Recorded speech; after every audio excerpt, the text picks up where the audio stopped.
Welcome to Talkin' Ball with Scott Theisen and Drew DeArmond. Call into the Neighbors Wealth Management Hotline now, 256-576-4977. That's 256-576-4977. Now, here's Scott and Drew. It is a Friday morning. We are back. We are off. We are running. We are live. We are brand new. We are Talking Ball. 97.7 ESPN The Zone. Scott Theisen, Drew DeArmond. And 256-576-4977. You can join us throughout the morning. And a little NFL football last night, right down to the wire. Mooney moving. That's fired. That's caught. And that is Hodge. And Hodge is going to take it to the end zone.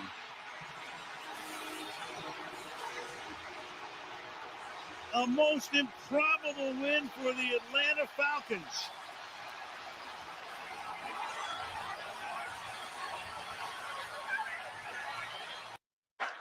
Four-play, 70-yard drive in overtime. Legendary voice Al Michaels there on the call. Atlanta Falcons, 36-30 winners over the Buccaneers last night. Yeah, it's a record-setting night, over 500 yards for the Atlanta Falcon QB, who's Kirk Cousins, who's always kind of been underrated. He did a great job last night, and we had college football as well. Texas State routed Troy, 38-17. So a tough loss at home for the Trojans as they go down yesterday. I believe Sam Houston State was playing as well. So we had a couple of college football games, kind of off the radar ones, and then we even had a couple of area high school football games that were played last night with Columbia once again. Tough one, man. They fought, but Decatur got the win. John Ritter to second straight win for the Red Raiders as they down the Columbia Eagles.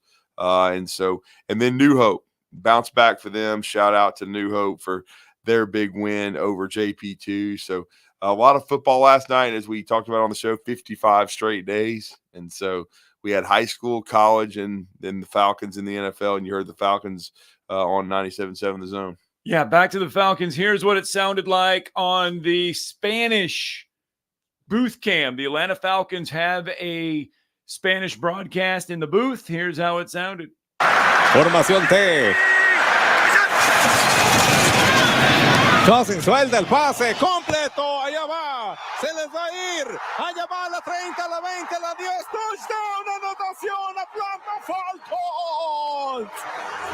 Los Falcons se llevan la victoria. Atlanta saca la casa Kirk Cousins. Y en casa contra el rival de la división, Bucaneros de Tampa Bay. You can actually hear and understand what he's saying there a little bit as the Falcons do get that win. 256-576-4977. You can be a part of the program, be a part of the show this morning. Let's go out there. Mark from Spring Hill with us. Good morning, Mark. Morning. Hey, morning, guys. Hold on one second. I'm sorry. I almost got hit by a car. I guess we don't want that to happen. Sure. I'm good now. Hey, I tell you what, Urban Meyer gets you caught. If you're a Bama fan, that rascal. Y'all may have already talked about this, but let me just kind of put that so here with Urban Meyer. He has been. He retired because of Nick Saban. And he can talk about Kirby Smart being the better coach on Saturday against Georgia and all his little razzle-dazzle, but he's a loser, period. He's a quitter, and he needs a lobotomy, I guess, Drew, is what you would probably say. And you don't normally hear me talk like that on this show, but anyone that's, everybody's got rights and opinion. At the same time, he needs to back it up with facts. He has a losing record against Alabama. Kirby Smart has a losing record against Alabama. Enough said. And the reason I really called was just let you guys know, in case you didn't, Arkansas, I think, is not going to beat Tennessee. but I think the game will be competitive, and I wanted your thoughts on that. I am not confident or optimistic in that. I think Tennessee is going to win the game impressively. I haven't checked the spread. I think I know Tennessee is favored on the road. What, against Arkansas? Yeah, 13.5. I was going to say I think it's about 2 touchdowns. I would take Tennessee to ever so slightly, beat that number. I would probably, if you had to ask me for a prediction, it would be somewhere along the lines of 34-17, something like that. I think it'll be just I would lay the points and take the Vols. Arkansas has made too many mistakes, turned the ball over too much, and we'll see. I mean, if they can run the football, with their QB Taylon Green, and if they can, and Jackson, if they can get the running game going and control the clock, then they might be able to take it to the fourth quarter. But I don't know. Tennessee's going to have to be sloppy to me. And they were against OU. They actually turned it over twice, but OU offensively was just inept, and Tennessee's defense had something to do with that too. But they eased past Oklahoma. So I don't know. I've watched Arkansas enough, and then like last week they lost 21-17 to A&M in Jerry World, and and really, even though it was a close game, it never felt like they were going to lose the game. Yeah. As far as A&M goes, it felt like A&M was the better team. A&M was going to win. You never felt like Arkansas was going to make a play to win the game. I don't know. Tennessee, we talked to Vince Ferrari yesterday. Their secondary has been playing better. It was a question mark going into the season. I just like Tennessee to cover in that game. I don't think it'll be an epic beatdown. But I think 34-17 along those lines. I just like the Vols. Oh, let's see here. But if Sam Pittman is able, and we talked about this even last week when they went up against A&M, or when they played A&M, if Sam Pittman's able to get the win, wow, that would mean a lot. He wasn't able to get that win. Nope. So instead of looking at 2-0 and then potentially being 2-1, now Arkansas is looking at 1-2 if they can't get that win. And then all of a sudden they're 3-3 overall. And then it's like, okay, the road doesn't get easier for Sam Pittman. Is it the road to the end? Well, I mean, we'll see. I mean, I don't think he's under as much pressure as Billy Napier. If he goes 7-5 or 6-6, I don't think he'll get fired.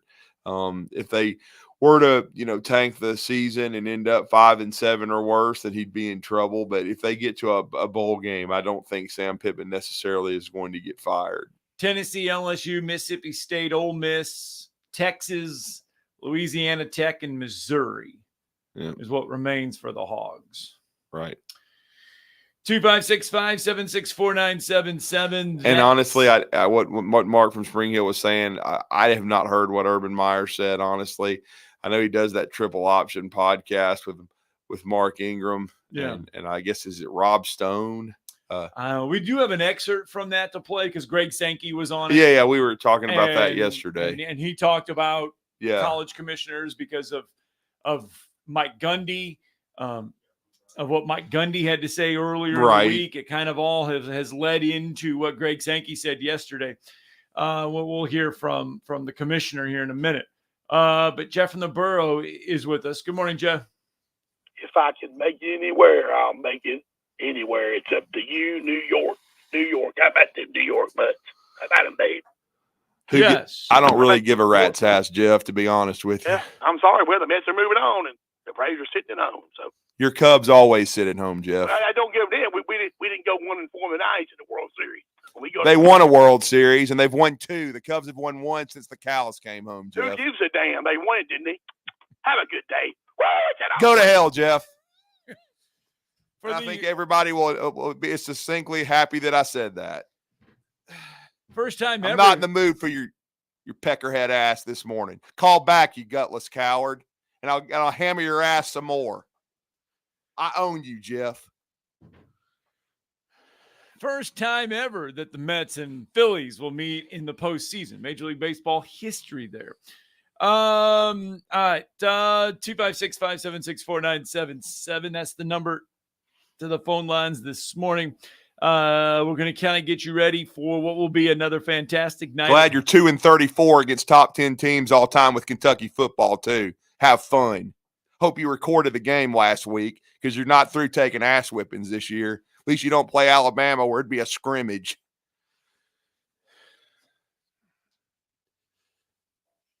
Woo. Pissant. It'll be a You want some, come find it. Kentucky doesn't play this weekend. They actually they won't lose. Good for them. They get an off. They can live off one top 10 win in their history. Oh, I'm sorry, two. They get Vanderbilt. Wow. They have Vanderbilt next week. Oh, maybe Alabama can beat Vanderbilt up so they got a chance. Don't choke. You've been good at that. Missouri, Texas A&M will get you started tomorrow morning, 11 a.m. Texas A&M, a 2.5-point favorite at home over the Tigers tomorrow. And then at 2:30, Auburn and Georgia. That line's moved down a little bit. It's now at 22 in favor of Georgia. It's come down, I think, a point. And then Ole Miss and South Carolina at 2:30 as well. I have not seen the last South Carolina injury report to know if Sellers and Sanders will be in that one or not. The last one was on Wednesday, and they're both questionable. So that's the last time you'll hear it until Saturday, and then they'll have their updated one on Saturdays. That's the way they're going to do it throughout the rest of the year. So Alabama, I got to correct myself. I was on the drive last night. Actually, Quay Russaw is not on their injury report, so I guess he is going to be good to go and play. I don't know how many snaps he'll play. Like last week, I think it was in the 20s. So I would imagine he's going to be available against Vanderbilt. The two that are on the injury report, Justin Jefferson suffered an injury. I'm not sure if it was upper body, lower body, but he one of the Alabama's inside backers. He's probable, so which means he's very likely to play. Kendrick Law was the worst injury, and he is right now listed as questionable. So, and that's the only two guys Alabama even listed on their entire injury report. I think Ole Miss put 26 up there. And after the way they got manhandled by a basketball school, I mean, I guess I would have 26 on my injury report. All right. Time for you to get in on the show, 256-576-4977. Tell you what, let's get our first break in of the morning. When we come back, we will indeed talk more college football. We got a lot of high school football to get in this morning as well.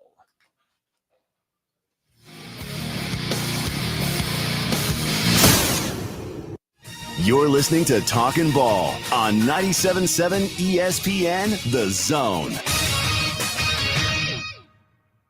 Got a couple of wrecks in Decatur now. Had one at Danville and Longview that went out as an injury type. And now we got one Highway 20 in Newcomb. I don't have a report on injuries on that one. You could lose up to 4 sizes in 4 weeks with a 2030 Fast Track weight loss program. Find out more at 2030huntsville.com. Captain Nick in the Valley Skywatch Traffic Center. No representation is made that the quality of the legal services to be performed is greater than the quality of legal services performed by other lawyers. This is Wes Neighbors sitting here with Stan McDonald. Stan, tell everybody why you're the best damn dirt lawyer in North Alabama. Yes, Wes, at Jacob Title and the Stanton Law Firm. You know I'm a dirt lawyer, and a lot of our friends know that, which means we specialize in real estate. Now, if you own real estate or you're buying it or you're selling it, you need to do a closing, but a lot of times there's legal issues associated with that. We're a great group to talk to. My son, Lewis McDonald, heads our commercial closing division, and we approach your real estate needs very seriously. We seek to be the premier real estate closing company in North Alabama, and we do it in such a way it shows that we're experienced, we're for your success. We like to handle your real estate needs the same way Coach Dan Reeves used to say, never let them see you sweat. And that's going to be to your benefit, too, when you visit us at Jacob Title and the Stanton Law Firm. Our website online is jacobtitle.com. Are you tired of chasing a roofing contractor to show up on time or even show up at all? I'm Sam Fleming with Fleming Roofing and Restoration. Our motto at Fleming Roofing is we show up. Our goal at Fleming Roofing is to provide the reliable customer service that you deserve. And we have the resources to meet all of your roofing needs, residential, commercial, industrial, replacement, or repairs. We are manufacturer certified for roof coatings, single ply membranes, and asphalt shingles. Whenever you need a roofing professional you can count on, call Fleming Roofing and Restoration. We are committed to finding the solution that meets your needs. We don't have quotas or heavy-handed sales tactics. Fleming Roofing. We have expert experience. We show up. Free estimates. Residential, commercial, industrial, replacement, or repairs. Check us out at FlemingHSV.com. FlemingHSV.com. When you need a quick response, it's Fleming Roofing and Restoration. We show up. Next time you're online looking for landscaping inspiration, open Instagram and check out Southern Gent Landscaping. They can help make your yard your dream outdoor oasis. Southern Gent Landscaping can handle it all, from landscape maintenance and installation to irrigation and hardscapes, even AstroTurf. Turn your yard into a landscape you'll be proud to show off. Call Southern Gent Landscaping at 256-509-6088. 509-6088. Southern Gent Landscaping. Professional landscaping performed with satisfaction guaranteed. At Mr. Sparky, we're America's on-time electrician. Flickering lights and hot switches can be annoying, but they can also signal a major problem, or worse, an electrical emergency. So play it safe and leave it to the experts at Mr. Sparky. Trust our team of professional, clean, and friendly electricians. We'll get it done right and get it done safely. You don't have to put up with any malarkey. Call 888-8-SPARKY. Independently owned and operated, licensed in the respective state or county. All right, welcome back. Talking Ball, 97.7 ESPN The Zone. Scott Tyson, Drew DeArmond. The one thing that we hear a lot in college football is, you know what? College football needs a commissioner. Right. That's what we hear people say all the time. Because of everything that's going on with college football, we need a commissioner. Earlier this week, somehow, it got brought up during an Oklahoma State weekly press conference. You talked about Mike Gundy. With Mike Gundy. And here is Mike Gundy's idea. I will say this, for the sake of the game, we're in a real dangerous predicament right now. And I hope somebody like, I probably need to text Coach Saban before I say this, but I hope somebody like that becomes a college football commissioner, because he understands the importance of equality, in my opinion, because he's a smart man that's been in it for a long time. But that's what we need. And we need to get it and get it as fast as we can before we start to lose it and then try to recover back. A la NASCAR and LIV with PGA golf has become a mess because of that. So that's Mike Gundy's idea. We need a college commissioner. And his idea is Nick Saban. We've talked about that before. Yep. Well, Greg Sankey, the SEC commissioner, was on the Triple Option podcast. Rob Stone, Mark Ingram, and Urban Meyer. Well, he was asked the same thing. Does college football need a commissioner? Here's Greg Sankey's idea. But just having a commissioner wouldn't solve the transfer portal and the legalities around that. It wouldn't solve the name, image, and likeness issues. It wouldn't resolve lawsuits. And so we have to deal with what's in front of us. We're going to have to deal with that in the system we have, and it's going to have to adapt. Would that lend itself to some kind of central coordination? I think that's a lot more difficult proposition than people understand. And that's why I go back to the COVID example to say, that didn't work so well. And you could put in these independent entities some central authority and have your own level of walk away, if you will, from decisions. So it'll be talked about. I've studied it a little bit, and I come back to, I don't want to dumb down the Southeastern Conference to be part of some super league notion of 70 teams that some people speculate would happen. They want to be us, and that's on them to figure it out, not on me to bring myself back to earth. Well, and I will say this. I think if the issues can be solved, there can be some kind of governmental assistance, and they regulate NIL and things of that nature. Now, I do think a commissioner could help with the transfer portal, because you can continue to tweak it. Right. Have 1 to 2 windows open, have stringent rules about that kind of thing. But I do think once they find a way to regulate NIL, and get that under control, I do think you could have a commissioner. I mean, look, I understand what Sankey's saying. He's saying he doesn't want to restrict the SEC. But again, I don't really think it would restrict the SEC in any way. I think what it would do is it would basically, I think it would, the Power Four or whatnot would continue to separate themselves. Right. And I don't think that's a bad thing. And I still think the SEC would be probably the most powerful. And I think you would have a commissioner, but he's not going to. For example, the SEC can get their own TV contract, so can the Pac-12, so can the which is trying to reconfigure itself, so can the Big 12, so can the ACC. You're not going to, a commissioner is not going to regulate that. Basically, what a commissioner to me would be doing would be trying to set rules and regulations from the standpoint of for under the umbrella for a transfer portal, for NIL and things of that nature, and make sure that those checks and balances are being put into place. Because I just think there needs to be a central, kind of that's what the commissioner would be in charge of, to me, right. Making sure that there was, each conference and each state didn't have different guidelines and laws. There needs to be something centralized. And, to me and I don't think that would restrict the SEC in any way. To me, I'm not trying to make the commissioner all powerful where he says, okay, in other words, we're not trying to have socialism where everybody does the same thing. I mean, you know what I'm saying? But you want to still have, the transfer portal, NIL, and that kind of thing regulated. In other words, better than the NCAA has done it, because the NCAA has always been reactive instead of proactive. Yes. And then I think somebody like a Nick Saban could at least get everybody in the room and, be, civil to each other and on the same page. And a lot of this stems from the fact that the SEC and the Big Ten, when the next playoff cycle comes around, everybody's talking about the alliance, quote unquote. Yes, the Big Ten and the SEC, they want to put a stranglehold. What a lot of people feel is that they want to have 4 automatic playoff berths each. The Big Ten 4, the SEC 4. I don't like that at all. I don't. To me, if you're good enough, yes, but I don't think we don't need all this. Well, automatically we're getting 4 teams in because some of these teams ain't worth manure. I mean, one of them we've been talking about already this morning. I mean, Brett Norsworthy told us it was the most disastrous loss in Ole Miss history. They don't look like a college football playoff team right now. You never are when you lose to Kentucky. And if you finish 4th in the league, that's what you would get. Yeah, because Kentucky's have they ever made the playoffs, Scott? No. Have they ever won the SEC since the cows came home? No. Will they ever? Maybe. No. Okay.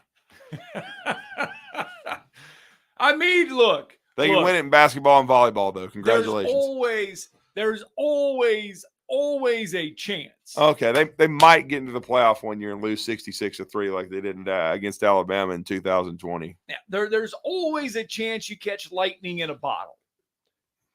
And I think those are the teams in the middle of the SEC.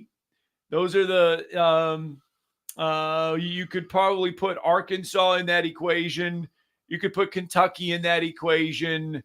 You could, for all intents purposes right now, put Florida in that spot where if you have a good year right now, you're going to get in, but you're not. It's not a sustainable. All those teams you just mentioned made it to the SEC championship game one time in their history. There's one, but another one didn't. And they played each other last week. Neither one of them have ever been, ever. Probably will never go, ever. Who gets to Atlanta first, Ole Miss or Kentucky? Who knows? I wouldn't want to bet on either one of them. I mean, there's better parties at Ole Miss. What they tell me. Because neither one of them have been there. And then I saw a Kentucky fan on X say that, Alabama had the 4 or 5-star basketball players on campus. And he was like, well, only 10 Alabama fans will even know who they are. 40,000 Kentucky fans will. And I was like, yeah, and Kentucky still wanted NATO, so go stick. Let's go back out to the phone lines. Mark from Spring Hill is back with us. Good morning, Mark. Hey, morning. First of all, I had to congratulate Drew. The ratings are out the roof. So thank you on helping us with Jeff on the The I don't Dumbo. know what. Yeah, the Dumbo. I couldn't come up with a word. But no, I wanted to give you guys, since I talked about Urban, let me tell you what he said. Quote. Because I'll be first to admit, I heard the little excerpt from Mark Ingram. I did not hear what Urban had to say. I don't watch the podcast, so. Yeah, and then Ingram comes on, has his own podcast, and gives him a 1-2 punch. So we'll see. But here's what he said, quote, Kirby Smart to me might be the coach of the year, ...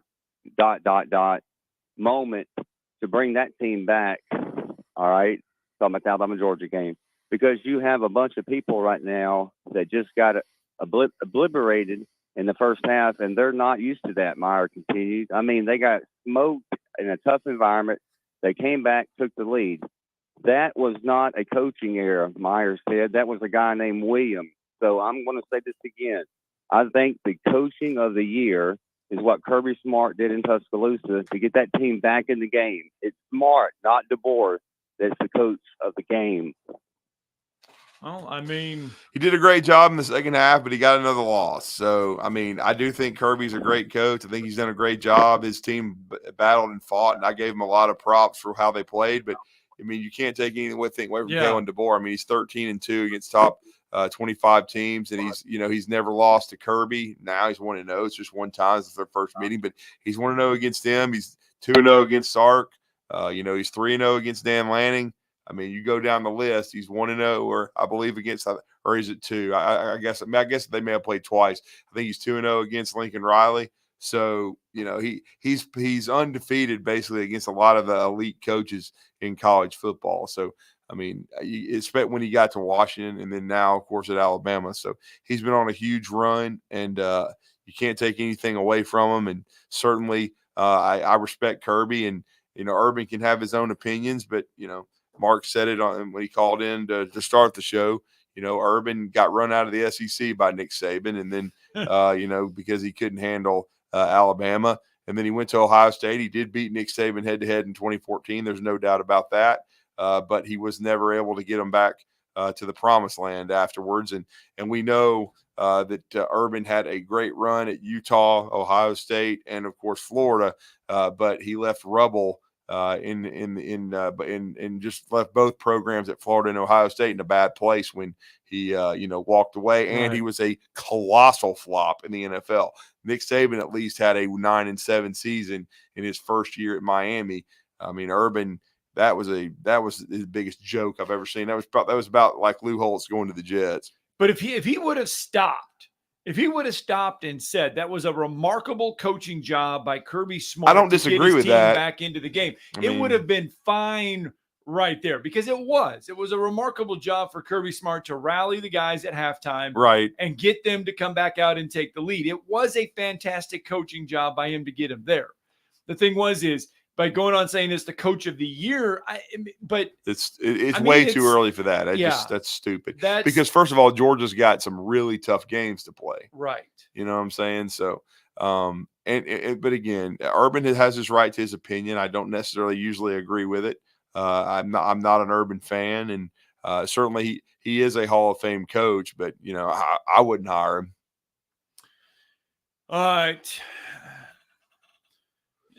But again, they say stuff. I mean, he's speaking his mind on a podcast, and that's why they do it.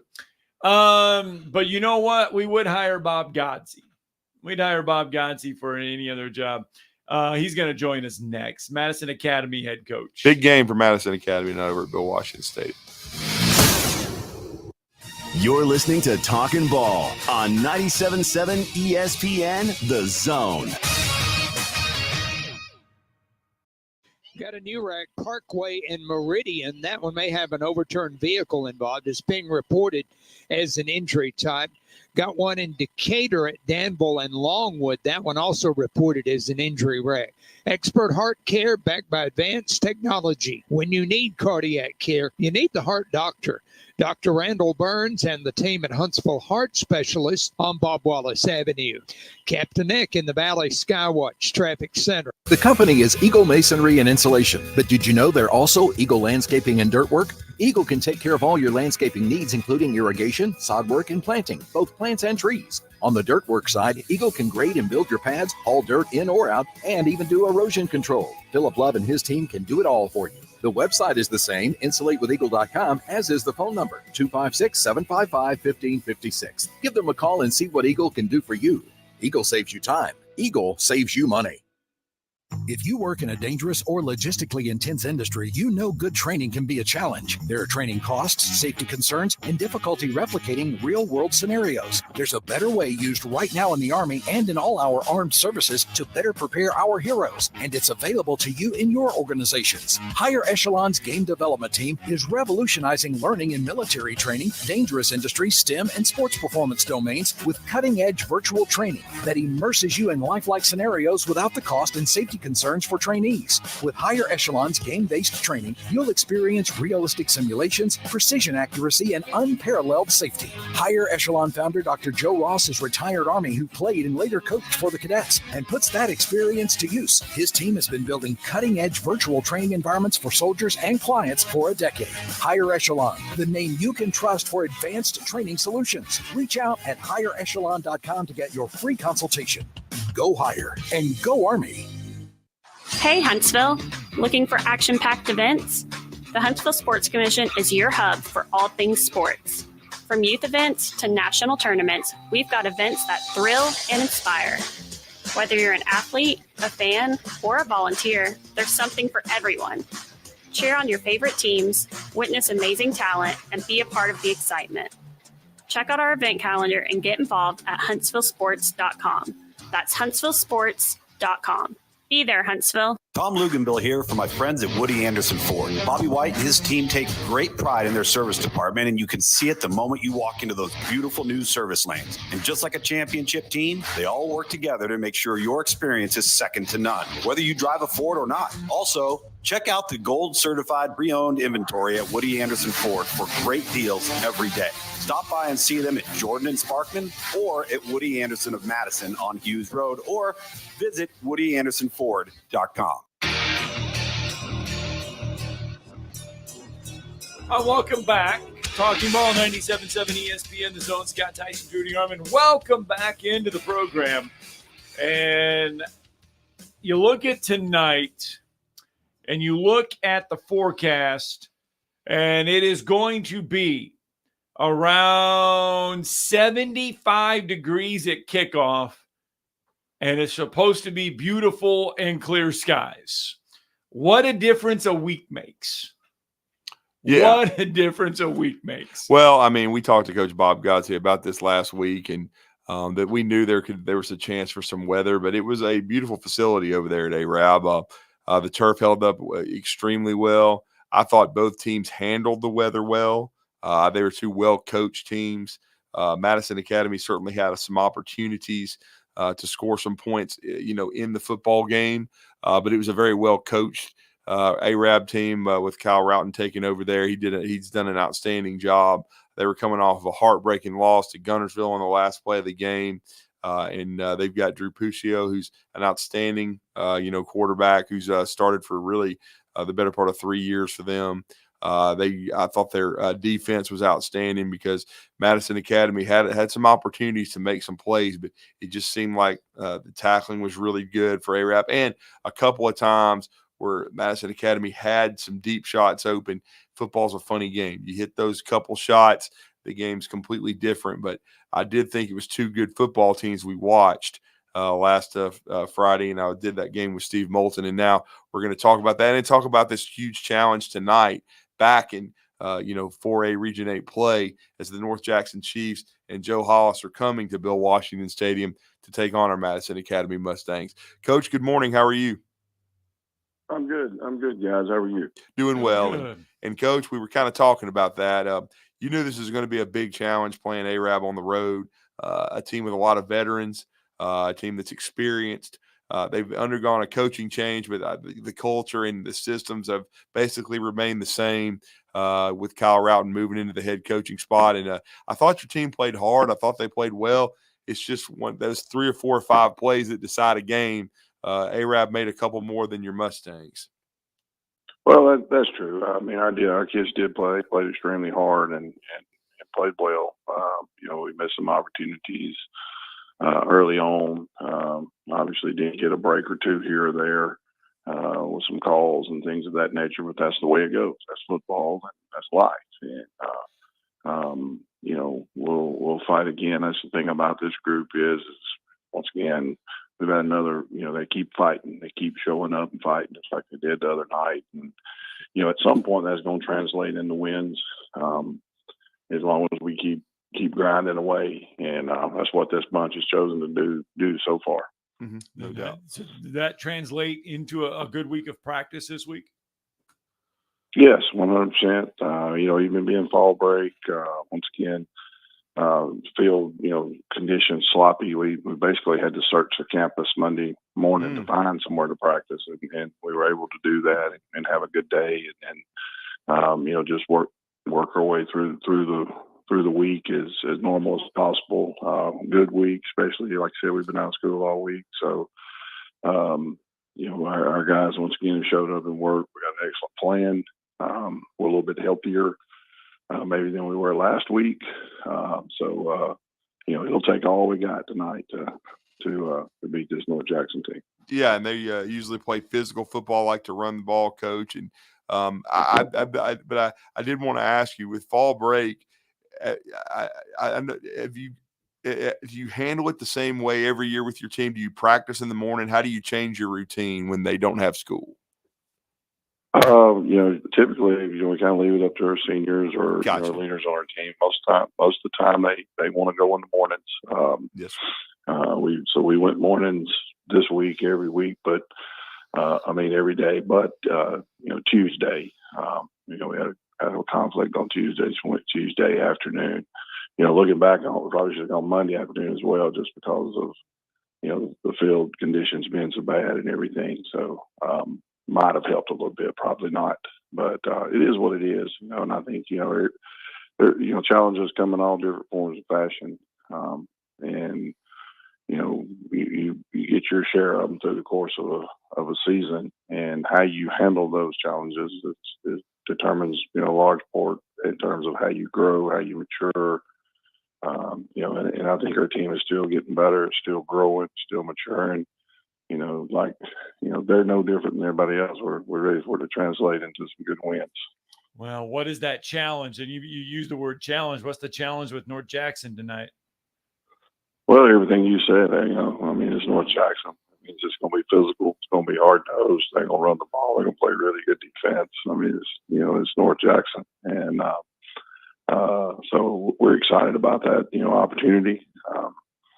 And we'll have to play well. We'll have to make some plays. You know, you mentioned you know, we're a play or two away, you know, and really all of our losses, but especially the last two. And you know, and that's just the way life goes. I mean, you make those plays and move on, or you keep fighting.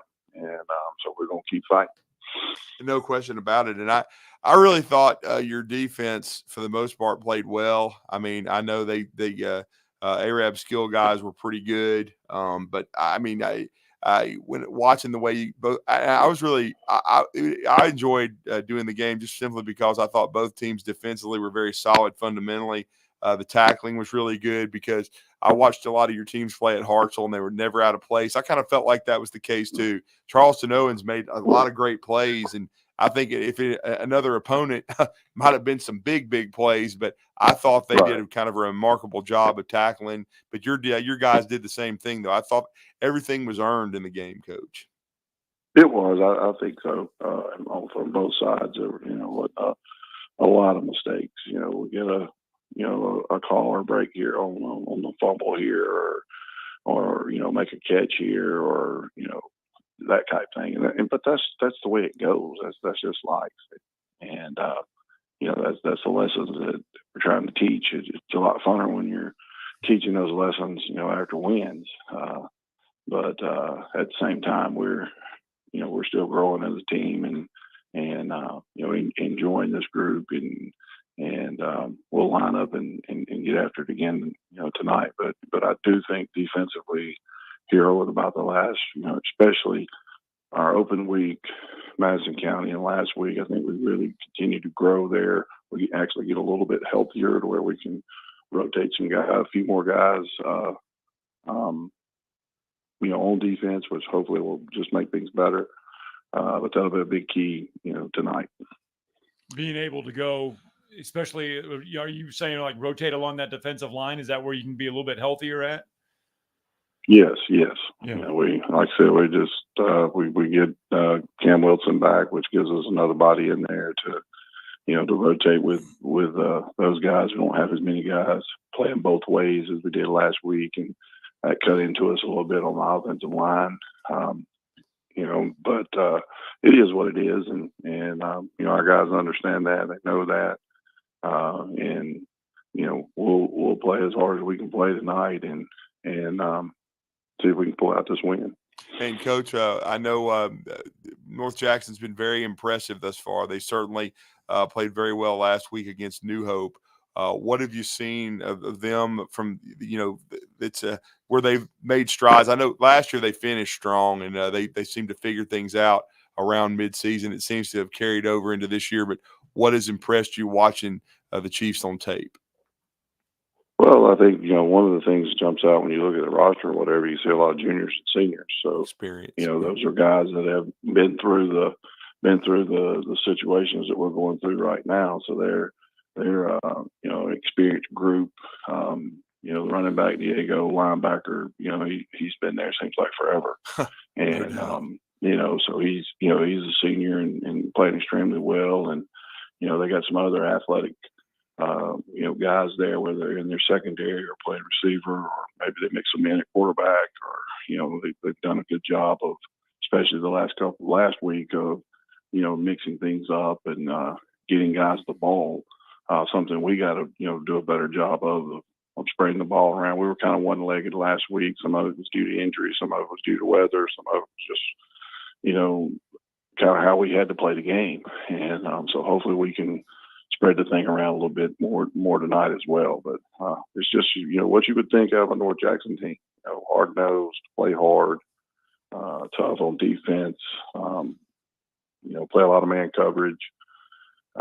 So it'll be a great test. But once again, we're excited about it. Looking forward to the game. No question about that. And Coach, you talked about being healthier. I noticed even last week, being without some guys, you still tried to rotate along that defensive line, and I thought they held they did a good job at the point of attack for much of the contest. I know it got harder as the rain and the conditions were a little bit more difficult in the second half, but also to switch gears offensively. I know that you probably, as you got your message to the guys, you guys had with ETN a couple of times, had some opportunities to make some plays. And if you guys can kind of take advantage of that, every game is different, but down the stretch as a learning process, I think there's some plays that can be made in the passing game. And I guess when you guys are running the football.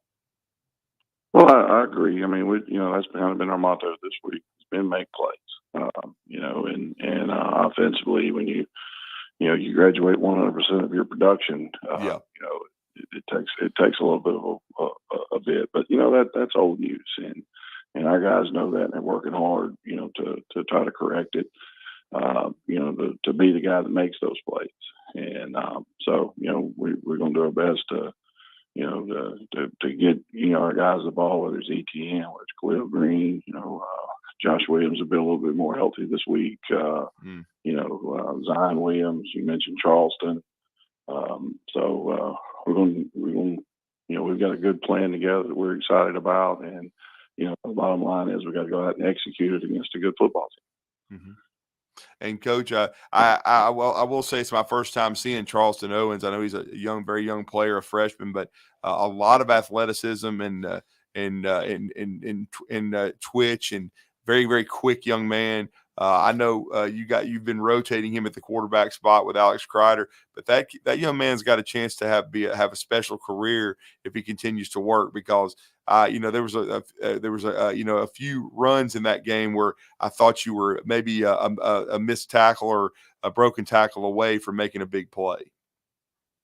Well, that's true. I mean, he's just got to grow. I mean, with the freshman, it's just being a freshman. For every two good plays he makes, he maybe goes the wrong way or misses something, which is just a learning process. and and he's a hard worker. He's fun to coach because he really wants to absorb everything. And like a lot of guys that are high motor like him, his biggest fault sometimes may be trying to do too much and just settle in and I've never been a big fan of the let the game come to you type thing. I've never really understood that, but to me it just means just relax a little bit and make the plays that are available, and not trying to hit the home run every single time. And so that's, once again, it's a learning process. And with every rep, with every game, he as well as our team is getting better. As we're still really offensively trying to develop a personality of who we are. No question. And then defensively, of course, we know how good A.J. Rice is. He's been, a 3+ year starter for you. But there were some other guys that kind of caught my eye that I thought really played well. I thought Keaton Watson, Michael Wiggins, they played well. And I was really impressed, with I thought that Canterday had a really active second half at the linebacker spot, Coach.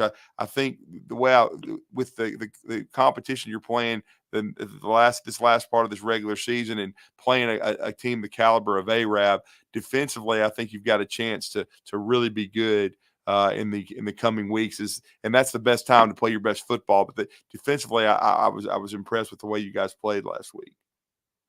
Well, we did play well, and I think with each and through this week as well in practice and everything, I think our guys not only, do we know what we're doing right now, but we really understand what we're doing.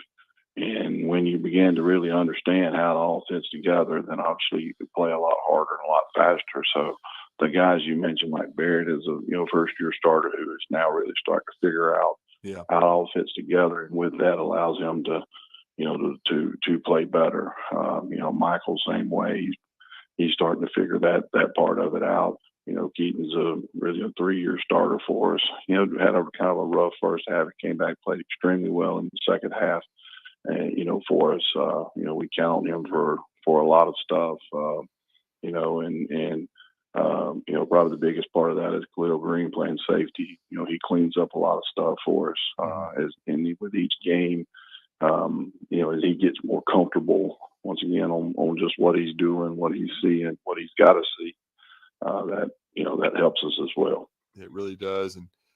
And Coach, before you go, I know you've talked about this is a typical physical North Jackson team. What for the Mustangs tonight at Bill Washington Stadium? What's going to be maybe 3 keys to getting a win over a really good team? And it would be a huge win in 4A Region 8 for you. It would. It'd be a great win, and that's the thing. That's where we are as a team right now. We've got to win a game like this. We've got to win step up and meet the challenge of a game like this. We've talked a lot about that, but that's just where we are. As far as our growth and our maturity is to step up and win a game. We've been competitive in these games, so we got to break through and win.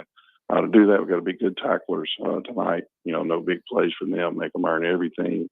And then on the other side, we got to create some explosive plays. We got to, hit some of those plays you mentioned that we did last week. We got to do that as well, and then be as solid as we can be in the kicking game. Maybe we can create a play or two there to get us over the hump.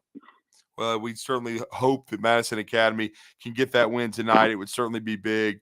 They're still you guys are still very much in this 4A Region 8 race to win this region title and getting North Jackson.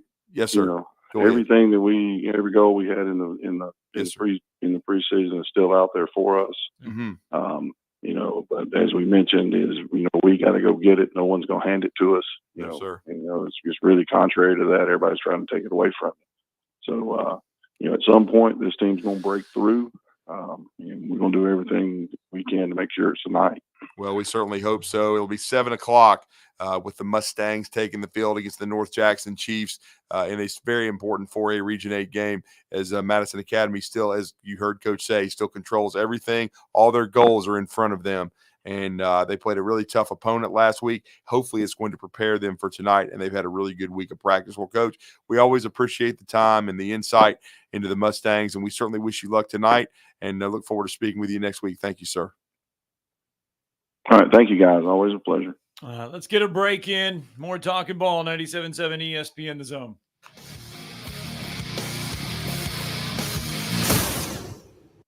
You're listening to Talkin' Ball on 97.7 ESPN The Zone. At a wreck Parkway and Meridian, overturned vehicle reported there. They paged it out with injury and possible entrapment, but apparently the driver exited the vehicle and ran away, so no entrapment on that one. 231 in Steger Road just paged out as an injury type. And we got one in Decatur, Danville, and Longview that reported with injury. No mask, no hose. You can ask Dr. Sandman, that's Dr. Sandlin, for the medically proven benefits of the Somnodent for sleep apnea and for snoring. Dr. Sandlin, 350-CARE. Captain Nick in the Valley Skywatch Traffic Center. Rich Eisen here from Monday Night Football on Westwood One. Join us all season long as we get you ready for primetime NFL action every Monday night. Along with Kevin Harlan, Hall of Fame quarterback Kurt Warner, and the entire Westwood One team will take you inside the locker rooms and the stadiums for exclusive previews and all the play-by-play action. Every week on Monday Night Football. Right here on 97.7 ESPN The Zone. Embark on a flavorful journey at the Brewers Cooperative, located within the vibrant community hub of Stovehouse in Huntsville. Their brewery isn't just about crafting exceptional beers. It's a destination where culinary delights and local brews harmonize. Whether you're seeking a laid-back lunch or a lively dinner with friends, their diverse menu has something to please every palate. And with a commitment to quality and a passion for innovation, they invite you to savor the unique flavor of Huntsville's craft beer scene at the Brewers Cooperative. Specializing in simple and affordable rentals, McCurry Van and Car Rental can make sure you have just the right vehicle for your next family vacation, weekend getaway, or if you just need transportation while your vehicle is being repaired. McCurry carries Ford Transit vans and Mercedes Sprinter vans, trucks and work vans, and more. And they offer discounted rental rates for long-term rentals. Now with 4 locations: Athens, Muscle Shoals, Coleman, and Huntsville. Log on McCurryRentals.com to make your reservation now. That's McCurryRentals.com. Ann Adams with Berkshire Hathaway Rise Real Estate is the one name to know if you're buying or selling real estate. With years of local experience, Ann Adams offers buyers in-depth knowledge of the local housing market and will narrow available properties down to those you'll be interested in so you can save time when shopping for your new home. If you're ready to sell, Ann offers a seamless process using accurate pricing and expert negotiation skills to make sure you get a fair price for your home. Call Ann Adams today at 256-337-2625 or log on bhhsriserealestate.com.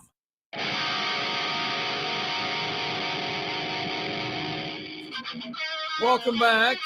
7:53 on a Friday morning. Talking Ball, 97.7 ESPN The Zone. A lot of great high school football lining up tonight.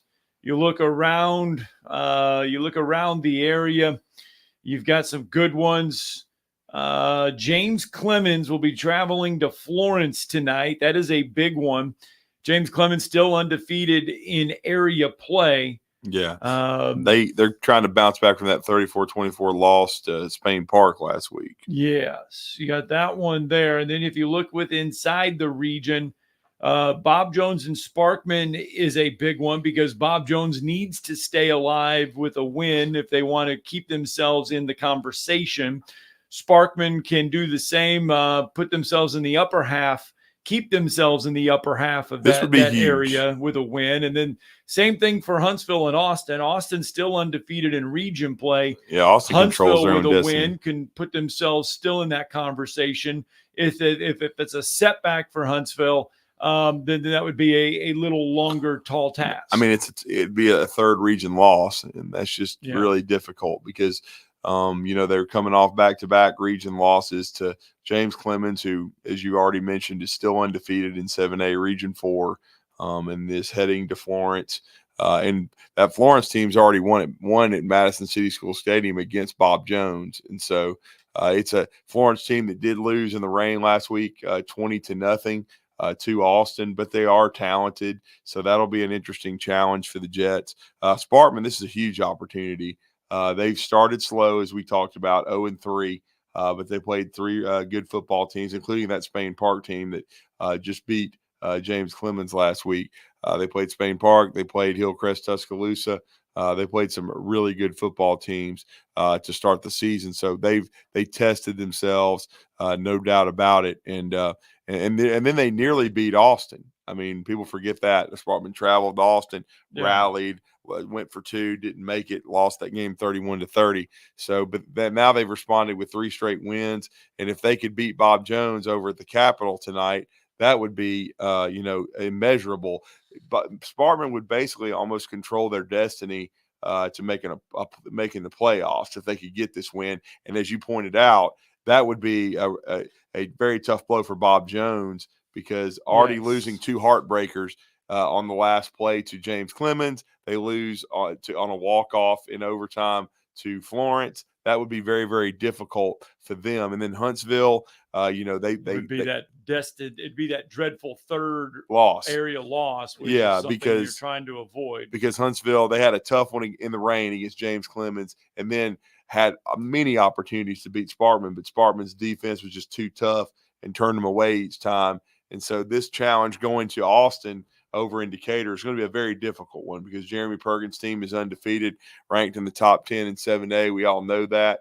But again, you try to rise to the challenge. This is a program, Jimmy Gay will be joining us later in the show, that's rebuilding and trying to regain their confidence. And their defense and special teams has been really good. They've been good enough to win. They've just got to find a way, is what Bob Ghazi just was saying about Madison Academy, where you got a chance to make some plays offensively. If you have ETN open behind the defense, Charleston Owens having a chance to, get loose in the secondary, you just got to make those plays. You've got to cash in opportunities. Yeah. And that's what Huntsville will be trying to do tonight as they travel to Austin. Austin is the lone North Alabama team ranked in the Class 7A rankings. Mm-hmm. They are sitting at number 8. Those 2 losses by Bob Jones, they're 2 region losses. Now, their non-region loss to Gadsden City is the outlier to this. And they had a lead in that game. But their 2 region losses are by a total of 6 points. Yeah.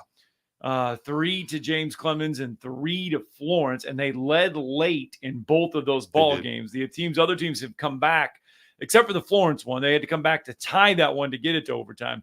James Clemens one, they led late, and James Clemens, because they came back from they were down 27-10, I think, and came back and got a lead in that game. All right, so that's just what we have in Class 7A. Mm-hmm. Big one in Class 6A, though, as Athens is traveling to Muscle Shoals. Now, it is a huge game, because Muscle Shoals is sitting at number 6 in the Class 6A polls. Athens just on the outside. Athens is unbeaten. Right. Muscle Shoals lost their opener to Gadsden City on the road. But Muscle Shoals has won 9 straight games in that series against Athens. But something feels a little different about this one. So we'll keep an eye on that one. We'll have all those scores for you tonight on the Woody Anderson Ford High School Football Scoreboard Show, powered by Lake Gunnersville Ace Hardware. Look, we're getting down. We're at week 6, week 5. I don't know what it is. So we got it down. We got it smooth. All interviews on that show brought to you by the Huntsville Sports Commission. This is Brent Musburger's VSiN Action Update on 97.7 ESPN The Zone. Check out VSiN's catalog of original podcasts, daily and weekly programming to keep you in the know when you're on the go. Only at VSIN.com. Now, here are the latest lines from my guys in the desert. The Mets rallied to beat the Brewers 4-2 and advance to the National League Division Series. Divisional round action starts tomorrow. The Phillies start Zach Wheeler on the mound, -185. The Mets +155. No starter listed yet. Tanner Bibby starts for the Guardians at home, -155 against the Tigers, +130. They haven't announced a starter either. The Royals visit the Yankees for Game 1 tomorrow night. Kansas City +175. The Yankees -210. Garrett Cole starts for New York against Michael Waka. Dylan Cease starts for the +115 Padres at the -135 Dodgers. Yoshi Yamamoto gets the ball. That's the VSiN Action Update on 97.7 ESPN The Zone. I'm Chuck Sanders. WZZN, Union Grove, Huntsville, Alabama. 97.7 ESPN The Zone. SportsMed is the official team physicians of the Rocket City Trash Pandas. And if the pros trust SportsMed, you can too. SportsMed provides every service you might need for complete orthopedic care, specializing in orthopedic surgery, sports medicine, joint replacement, spine surgery, neurosurgery, and podiatry. And they offer their own brace shop, in-house full-body MRI, physical therapy, walk-in clinic, and so much more. 4 locations and on the web at sportsmedalabama.com. This hour brought to you by SportsMed Orthopedic and Spine Center. Online at sportsmedalabama.com.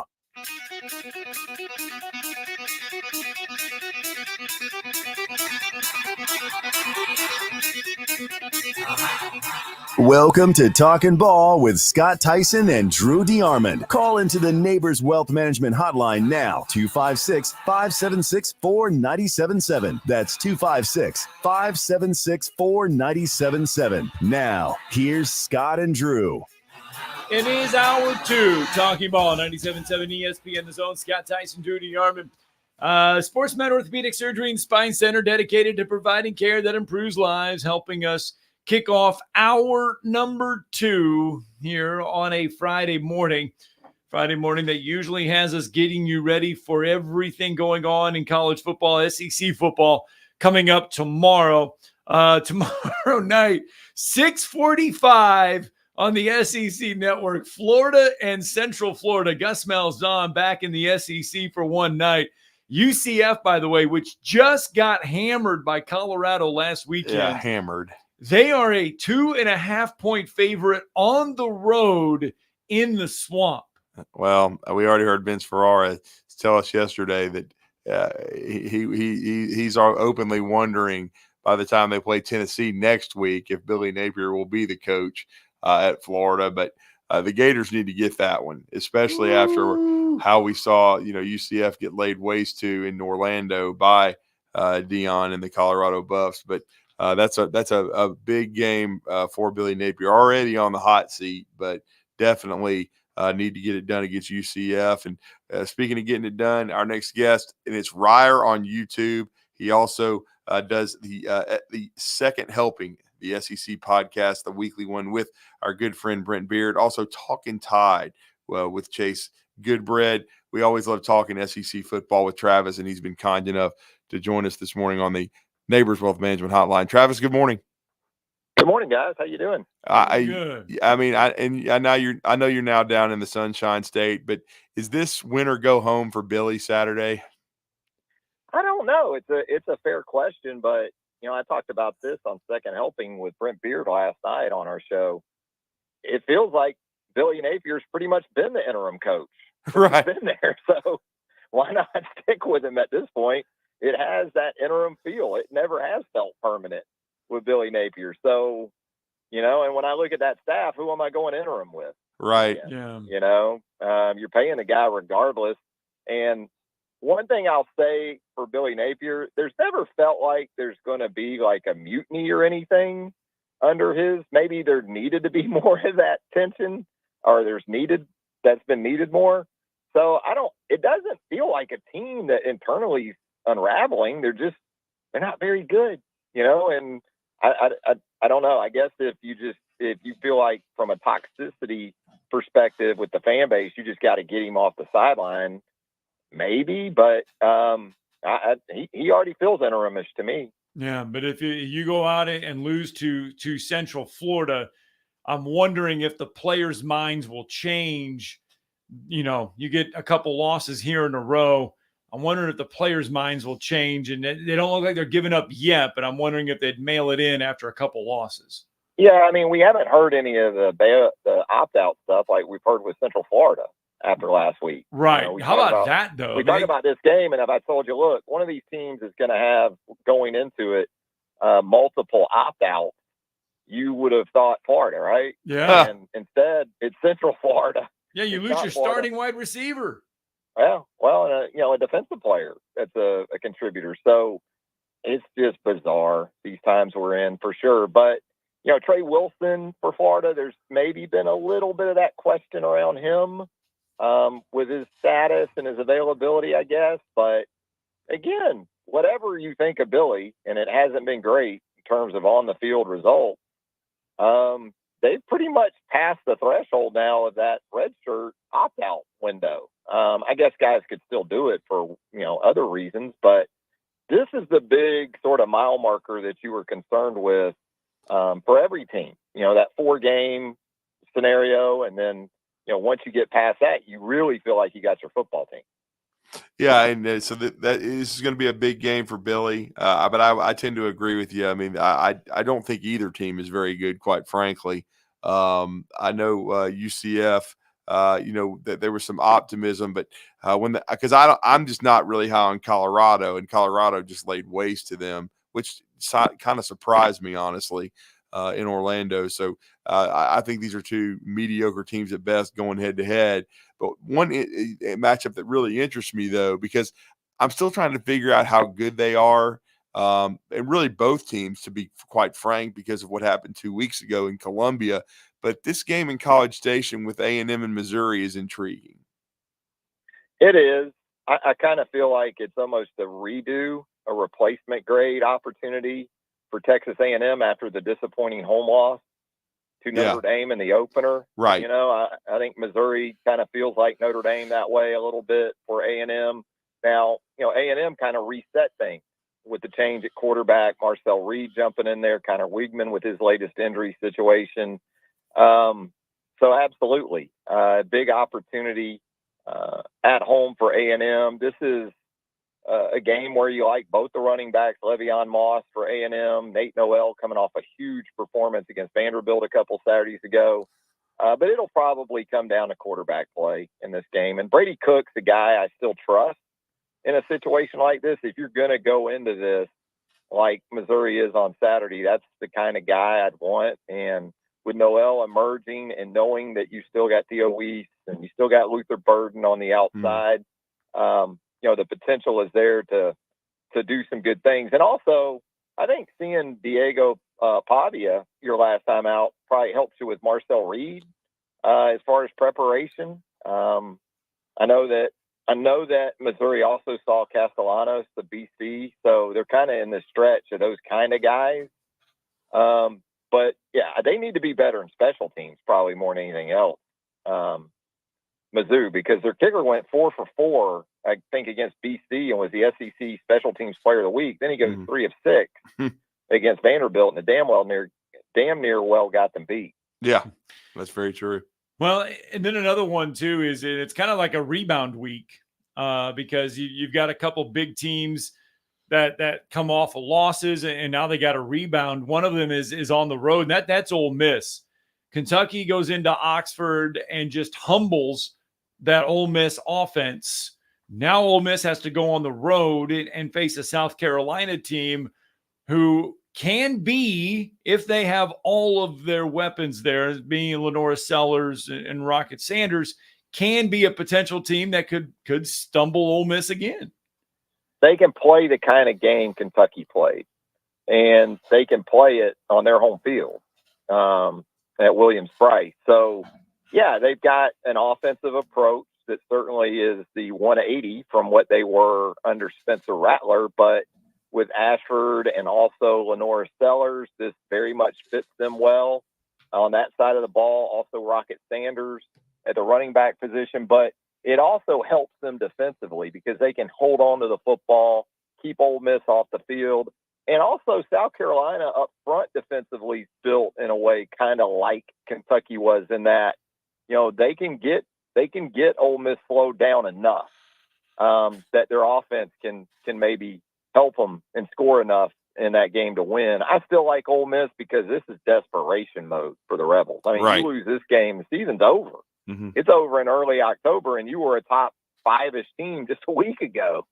So I'm still going to go with Jackson Dart. I was a little concerned about him last week because he was affected by the Kentucky pressure, I thought. You saw his eyes start to come down pretty early, which you don't anticipate out of a veteran quarterback. But this is a guy that cumulatively over the last couple of 3 seasons has taken a lot of hits. I mean, Jackson Dart, sometimes at his own fault, he takes a beating, it seems like, week in and week out. But look, it should be a fun game. And I think it'll be a tight game, but I think Ole Miss ultimately gets it done. Well, and I talked about this game earlier in the show in hour one, Travis, and it's another road test for Tennessee. But Arkansas, they're improved, but I'm just not sure after what I saw Tennessee do to Oklahoma. And I know OU is banged up offensively and right now transitioning at the quarterback spot, but they still controlled the line of scrimmage. They controlled that game. Their defense and their D-line has looked really good. And then for whatever reason, Arkansas under Sam Pittman has seemed to not play their best football at home. I like Tennessee to cover in this game. What are your thoughts on this matchup? Yeah, I talked about this on Second Helping last night too. I think this is unfortunately probably a tipping point game for Arkansas and perhaps Sam Pittman. I like Tennessee pretty big. I know they're a 13.5-13-point favorite. Yeah. And I know Tennessee historically hasn't had the most success out in Fayetteville, which is a strange road trip. But maybe going to Norman, a similar type of trip, its last time out, is going to kind of replicate this, I think, in some ways. And boy, I think Tennessee defensively, Talon Green scares the crap out of me, for lack of a better way of putting it. But he's fun to watch. He's kind of like roller coasters are. I have a fear of roller coasters, but if I'm at Six Flags, I'm riding this Scream Machine. It's like a fatal attraction or something. I can't help but watch Talon Green, although I'm cringing half the time. Because you'll see plays like he made going to his left against Auburn where he throws the ball 65 yards in the air on 3rd and 19 for a touchdown. But the concern I have this week is turnovers for Talon Green against that Tennessee defense. And then, this is an offense for Tennessee that doesn't need a lot of help. In Arkansas, whereas I love Travis Williams and the job he's done on that side of the ball for the Hogs, that's not Oklahoma over there either, I don't think. So, yeah, I'm with you on that, Drew. I think this is Tennessee by a pretty big margin. You feel the same way about Georgia and Auburn? I mean, is this going to be a pretty big margin, or does, because last year inside Jordan-Hare Stadium, Auburn did give Georgia some fits, albeit it was at home. This time, though, it's in Georgia. Auburn has not won there in an eternity. I mean, is this and Georgia's coming off that loss to Alabama? How does this one play out? Georgia lost to Alabama? You sure about that? Yeah, I mean, hell, we were talking about Urban Meyer said, and then and Joel Klatt. They act like Alabama didn't win the game. Wait, you're breaking some news here, Scott. I know. Hey, I was working off the assumption that game ended 34-33 the other night. Oh, wow. You would have thought. No, I mean, yeah. No, and listen, give Kirby credit, because I think a lot of people are just picking up on Kirby's post game. How he was so positive and how he was so prideful of his team. And I get it. That was a hell of a second half comeback. But at the end of the day, it's another loss to Alabama. But Kirby understands the big picture here. You just got to be 1 of 12. That's all you got to be. And you still got some major games on the schedule. If Georgia didn't have what they have left on the schedule, like as was the case in previous years, they could have afforded to have been crushed by that loss last Saturday night. As much as anything, they can't do that because of what they still have at Texas coming up in a couple of weeks. Still got to go to Oxford down the road. We'll see how difficult that game is ultimately. But still, Kirby gets it, and that's good management by a head coach. But it has been fascinating to watch kind of everybody else just pick up and run with it. But, no, I think Georgia is too good. I think Auburn's built in a way, in some ways on offense, where they can give Georgia defensively some problems. Peyton Thorne certainly isn't Jalen Milroe running the football, but he can make you account for it enough. And, if Georgia's going to give you some man-to-man situations on the outside with some of those Auburn receivers, you're going to have a chance. Auburn, in terms of the box score against Oklahoma, if you just looked at the statistics, you would have thought, man, Auburn won this game maybe by double digits. But again, the turnover, I mean, not just a turnover, but cataclysmic. And then also, it's just been the theme for Auburn. It's just been a lot of big plays there's been explosive plays for this Auburn offense. They lead the SEC in plays of 40 yards or more, but they also are dead last in turnover margin at -2 a game. So, a lot of the good work's gone right out the window. Yeah, I think Georgia, I don't anticipate this explosive Georgia that we saw in the second half, because really that's not who the Dogs are or who they want to be on offense. But it's just back to, we're better than you. We got better guys. This is what we do. And they control that game. And then, of course, Alabama, they've had the rat traps out this week, once again, trying to set the stage for, they don't want them to let down against Vanderbilt. This is a Vanderbilt team that has looked much improved in Clark Lee's third year, pardon me. But Alabama took some big-time strides offensively last week. Jalen Milroe continues to improve and look like, you could argue, maybe the best quarterback in the SEC. Alabama defensively did, have some issues getting off the field on fourth down, but they forced 4 turnovers. Travis, your thoughts on this Alabama-Vanderbilt matchup in Nashville?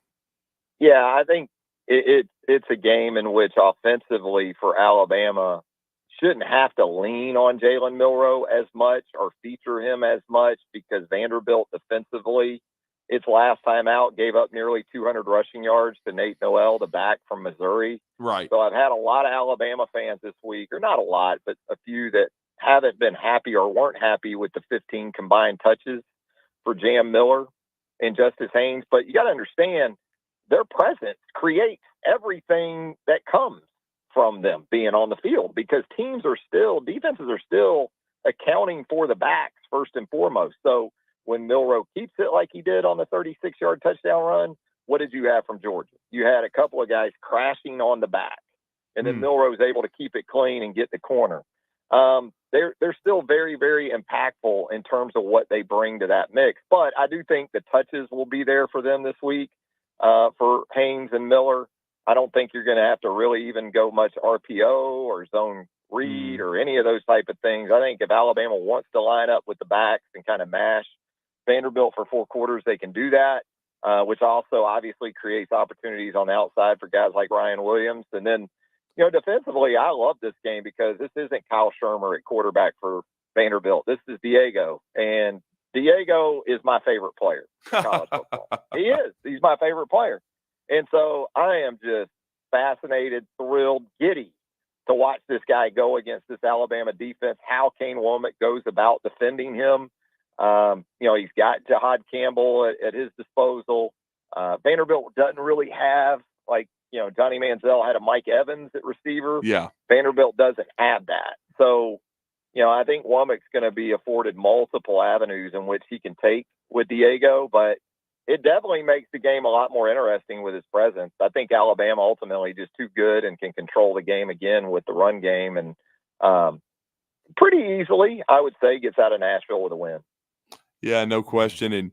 And overall, Travis, I know they're off this week, but that was a huge win for Kentucky. We've had some conversation about the Wildcats this morning, but I did think it was Mark Stoops' maybe biggest win of his career, considering where Ole Miss was ranked, how good they're supposed to be. And we'll find out if they're really that good.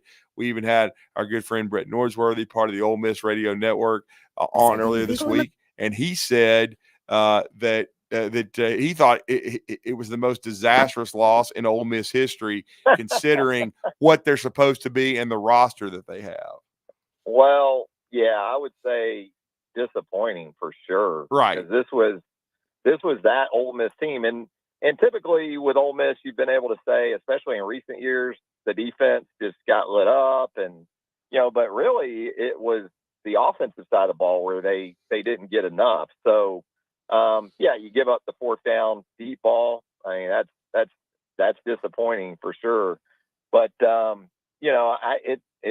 it's Mark Stoops at Kentucky. I mean, he's going to have one of those, it seems like, every year.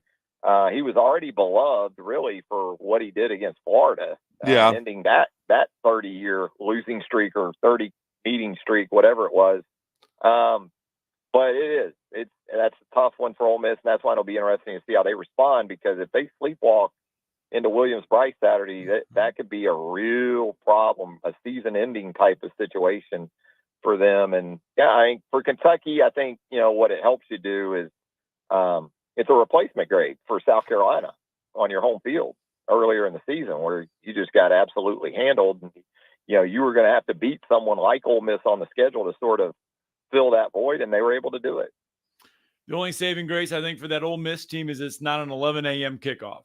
If it was an 11 a.m. kick, I'd say South Carolina, because, I mean, there's nothing worse than losing a game you thought you should have won last week against Kentucky and then having to go on the road and play an 11 a.m. game. I mean, that's just hard to do. It is, but in some ways, the home fan base doesn't benefit as much from it with the early kick, I don't think. And, this way, those Gamecock fans going to have a chance to get oiled up pretty good before kickoff. Yes, they will. No question. Well, Travis, we always appreciate the time talking some SEC football. Let everybody know how they connect with you, my friend. Just check me out there on Twitter X, at Travis Reier, TravisReier. And then, of course, Reier on YouTube. On YouTube, you just search Travis Reier. You'll find our channel, SEC Talk, Alabama Talk, some NFL, a lot of different stuff going on there. We'd love for you to check us out at Reier on YouTube. Thank you, sir. Thanks, Travis. Thanks, guys. Nothing better than a good lathered up cock fan. And that wasn't even me, man. Gotta get a break. People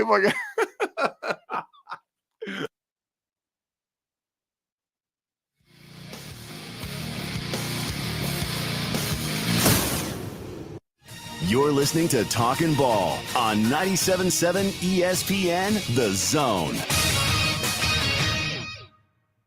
Got a wreck reported 231 in Steger Road. That one reported as an injury type, but it looks like they may have canceled Himsey. Parkway and Meridian had an overturned vehicle, but the driver ran from the scene there, so no injury, no entrapment. Had a wreck in Decatur, Danville, and Longview that reported as an injury type. And we've also got one showing 231 in Patterson Lane. Not sure about that one. Haven't heard an update. Need assistance for the temp project or maybe finding a new employee? Snelling can help. They also provide background checks, computer assessment, and payroll. Huntsville.snelling.com. Captain Eck in the Valley Skywatch Traffic Center. From heirloom diamonds to contemporary jewels, Loring & Company is the place to find something truly special. Whether shopping for a diamond ring for that once-in-a-lifetime occasion or marking a milestone birthday or personal achievement with a Rolex watch, you'll find just the thing in our edit of the world's most sought-after brands, including David Yurman, Roberto Coin, Marco Bicego, and Fopay. Expect a treasure trove of the world's most unique, even breathtaking earrings, rings, necklaces, and bracelets, making choosing just one piece a challenge in itself. Loring & Company Jewelers on Airport Road. Howdy, folks. Bob Baumhauer here. Whether you're planning a tailgate party at the game, cheering for your favorite teams at home, or at your local Baumhauers with your family and friends, we're here to make your football party legendary with our party-ready tray selections. From our always fresh buttermilk fried chicken tenders to the homemade Nana's chicken salad, and of course, our fresh, never frozen, award-winning Buffalo-style chicken wings. Baumhauer's Victory Grill. Legendary fun, legendary food. Flying nonstop from Huntsville is a breeze on Breeze Airways. They're nice people flying nice people to nice places on really nice planes. Let's be direct. Nonstop from Huntsville to the places you want to go. Las Vegas, Orlando, or Tampa starting at $49. It's time for a weekend getaway or a long overdue week away. Time to check in using the convenient Breeze app and check out. What are you waiting for? Book today at flybreeze.com. That's flybreeze.com. Breeze Airways. Seriously nice. Tom Abraham here for my friend Mike Owen at Owen Home Appliance Center. Are those new school clothes wearing out that old washer and dryer? Well, it's time to get off the bus at Owen Home Appliance Center and learn what a new Speed Queen washer can do for you. They're in stock and are ready for delivery now. At Owen Home Appliance Center, quality products, quality pricing, quality service. It's right there in the name, Owen Home Appliance Center. 2 locations to serve you, Highway 36 in Somerville and the interactive location at Highway 231 in Lacey Springs, just 8 miles south of the river. Tom Luganville here for my friends at Woody Anderson Ford. Bobby White and his team take great pride in their service department, and you can see it the moment you walk into those beautiful new service lanes. And just like a championship team, they all work together to make sure your experience is second to none, whether you drive a Ford or not. Also, Check out the gold certified pre-owned inventory at Woody Anderson Ford for great deals every day. Stop by and see them at Jordan and Sparkman or at Woody Anderson of Madison on Hughes Road, or visit WoodyAndersonFord.com.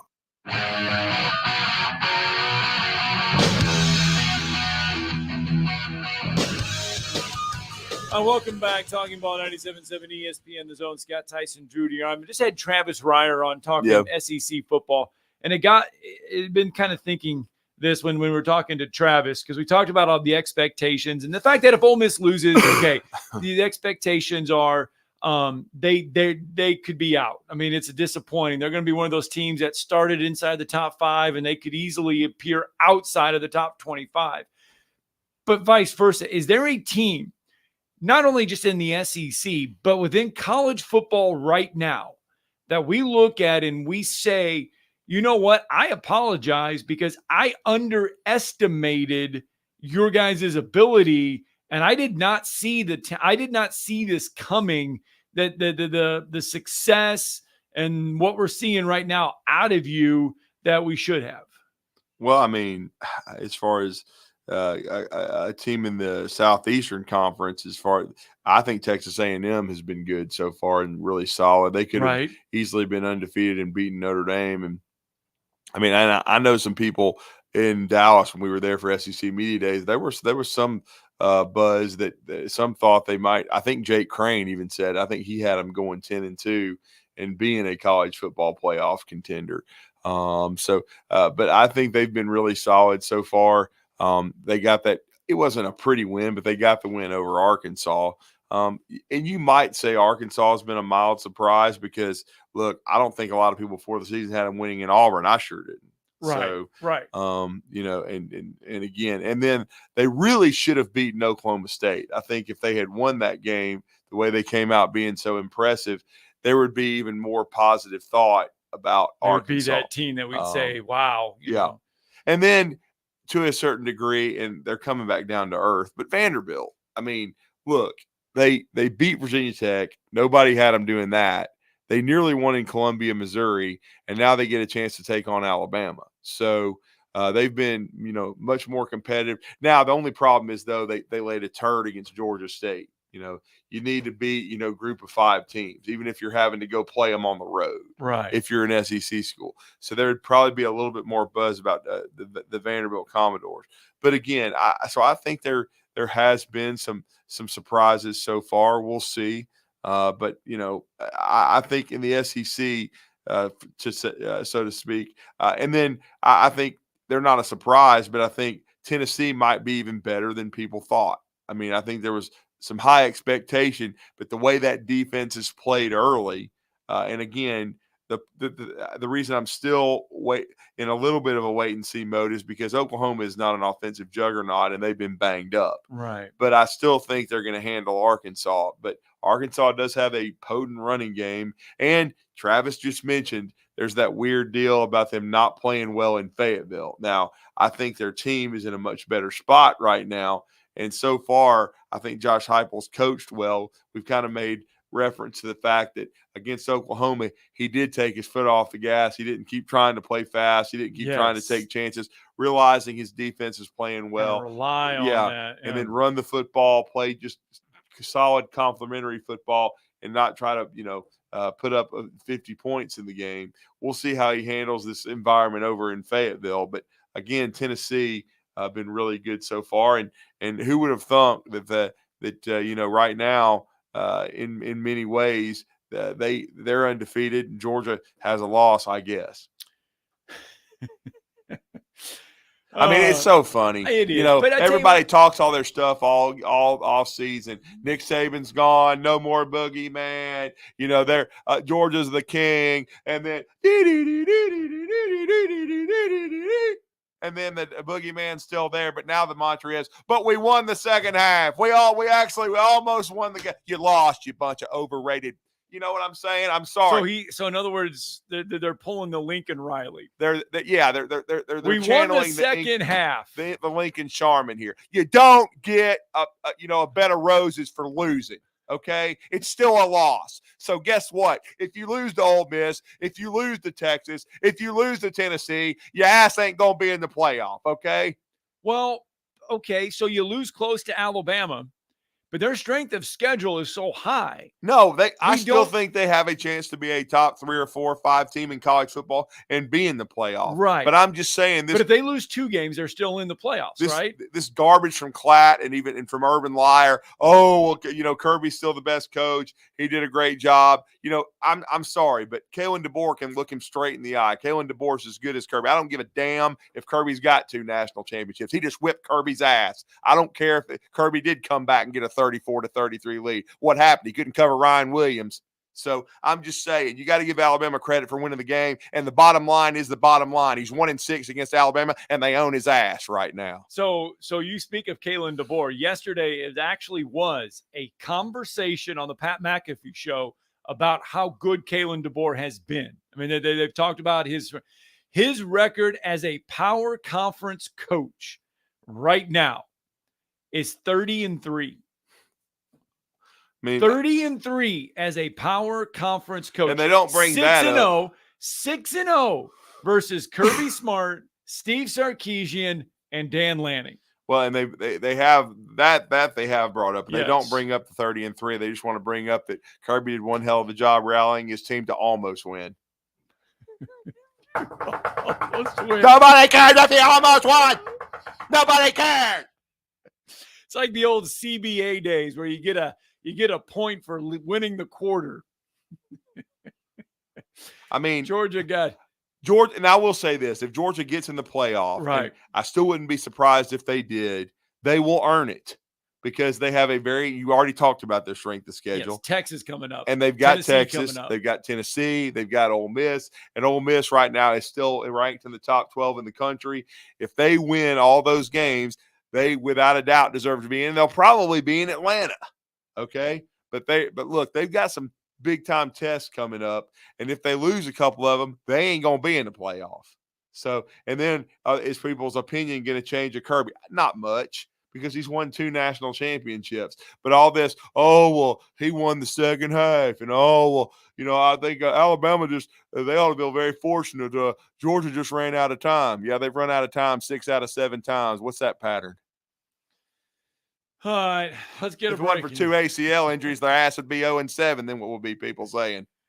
And that is a damn fact. Anybody that says anything else, you're full of it.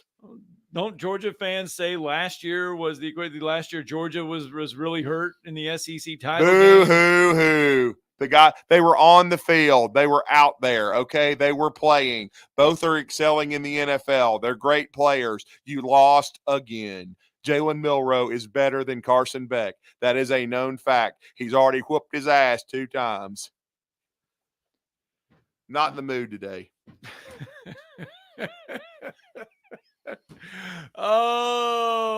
Let's get our break in. Jimmy Gay will join us. Talk Huntsville High football next. You're listening to Talkin' Ball on 97.7 ESPN, The Zone. Looks like they've cleared everything but 231 in Patterson Lane. That one showing as an overturned vehicle, so it may take a little while to get that one cleared out of the way. Got a report out of Decatur now. Traffic signal problems, 6th Avenue and 7th Street. They may have to call signal engineers to come take care of that one. Officers, construction workers, and first responders put their lives on the line every time they step on the roadway. You can make it safer for them. Slow down or move over. It's the law. Captain Nick in the Valley Skywatch Traffic Center. By now, you know about Eagle Masonry and Insulation, and maybe you know that Eagle also does landscaping and dirt work. But how about after paint work? Shower doors, shelving, and mirrors, all taken care of by Eagle, the same Eagle that takes care of all your masonry, insulation, and landscaping needs. Eagle brings the same level of expertise to all these disciplines, and they're ready to provide you with a free quote. The website is the same, insulatewitheagle.com, as is the phone number, 256-755-1556. Give them a call and see what Eagle can do for you. Eagle saves you time. Eagle saves you money. Specializing in simple and affordable rentals, McCurry Van and Car Rental can make sure you have just the right vehicle for your next family vacation, weekend getaway, or if you just need transportation while your vehicle is being repaired. McCurry carries Ford Transit vans and Mercedes Sprinter vans, trucks and work vans, and more. And they offer discounted rental rates for long-term rentals. Now with 4 locations: Athens, Muscle Shoals, Coleman, and Huntsville. Log on McCurryRentals.com to make your reservation now. That's McCurryRentals.com.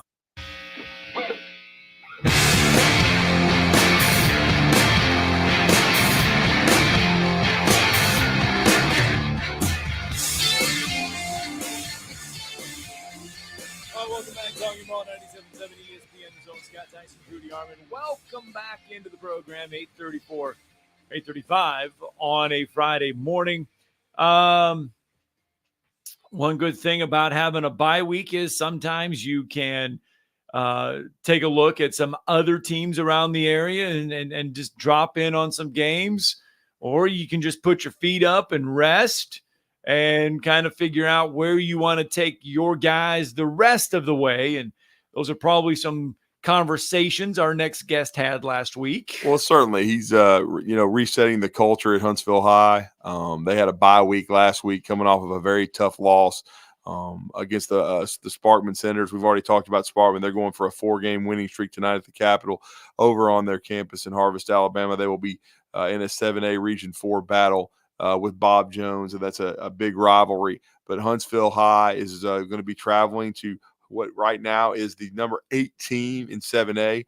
They lead the standings in 7A Region 4. They're unbeaten on the season, but this is a great opportunity for this program to grow. And their head football coach, Jimmy Gay, has been kind enough to join us on the Neighbors Wealth Management Hotline to talk some Crimson Panthers this morning. Coach, good morning. How are you?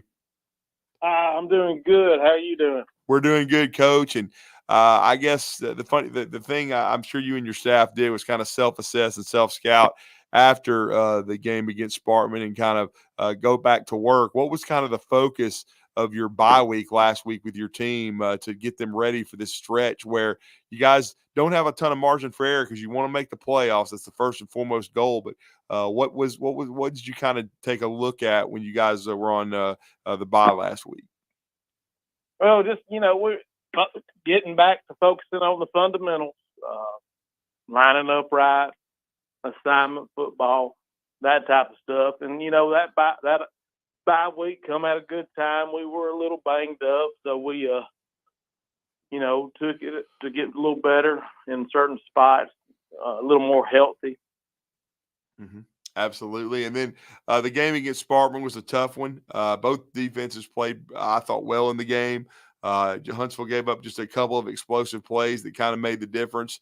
But as you went back and watched the film, what did you feel like you did well against Sparkman, and what was the biggest areas that you felt like you needed to work on? Well, we defensively, we only gave up one explosive play. The other one that set up their second score, we missed the tackle. Mm-hmm. I thought defensively we played very good. We put ourselves in a position to win. Offensively, we just got to make plays. When we have opportunity to make plays, we just have to make them. I thought we had 3 opportunities that we didn't take advantage of that would open the game wide open. And we just, a bad snap here, underthrown ball there, falling down, that type of stuff. It's just we've got to learn to make plays when we're given the opportunity. Well, Coach, you look ahead to this week, and then you step back into region play, and it's a formidable opponent against an Austin team. I know coaches always say, it's more about us than it is about them. So when you look at this game tonight, what do you guys have to do going from 2 weeks ago to tonight?